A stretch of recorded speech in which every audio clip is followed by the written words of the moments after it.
হোসাইনিয়া শিল্পী গোষ্ঠী কমিটি গঠন সম্পন্ন। সিলেট প্রতিনিধি সুমন আহমেদের পাঠানো রিপোর্টে থাকছে বিস্তারিত। আসসালামু আলাইকুম, আপনারা দেখছেন এসএফ টেলিভিশন সংবাদ, সঙ্গে আছি আমি শায়লা শারমিন। সুনামগঞ্জের দোয়ারাবাজার উপজেলার নরসিংপুর ইউনিয়নের ঐতিহ্য দ্বীনী শিক্ষা প্রতিষ্ঠান দ্বীনের টুক দারুল কোরআন ফাজিল ডিগ্রি মাদ্রাসার হোসাইনিয়া শিল্পী গোষ্ঠীর কমিটি গঠন সম্পন্ন করা হয়েছে।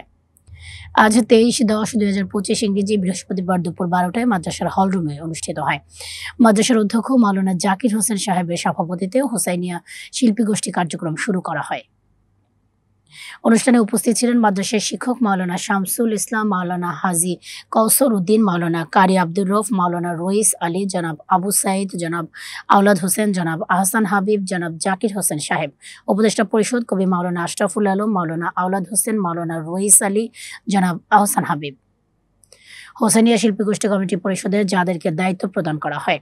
কমিটির দায়িত্বশীল বৃন্দ হলেন পরিচালক সাইদুল হাসান শাহান, সহযোগী পরিচালক জুয়েল আহমদ, সঙ্গীত পরিচালক হাফিজ ইসলাম উদ্দিন সোহান, নির্বাহী পরিচালক কামরুল হাসান জীবন, কেরাত পরিচালনায় হাফিজ সজীব আহমদ, অফিস পরিচালক মাসুম আহমদ, আবৃত্তি পরিচালক হাফিজ আতিকুর রহমান, মিডিয়া পরিচালক আহমদ হাসান, আন্তর্জাতিক বিষয়ক পরিচালক মোহাম্মদ আনিস আলী, সদস্য ইমাদ উদ্দিন, সুমন আহমদ, আহমদ হাসান, সায়েম, কামরান আলী। 13 সদস্য বিশিষ্ট পরিচালনা কমিটি ঘোষণা করেন মাদ্রাসার অধ্যক্ষ হুজুর। তিনি বলেন, সৃষ্টির শিল্পীরা মনোহরী রং চতুর্দিকে ছড়িয়ে দেয়, আমাদের জীবনের পরিপূর্ণতা এসে যায়, পরিশেষে দোয়ার মাধ্যমে সমাপ্তি করা হয়।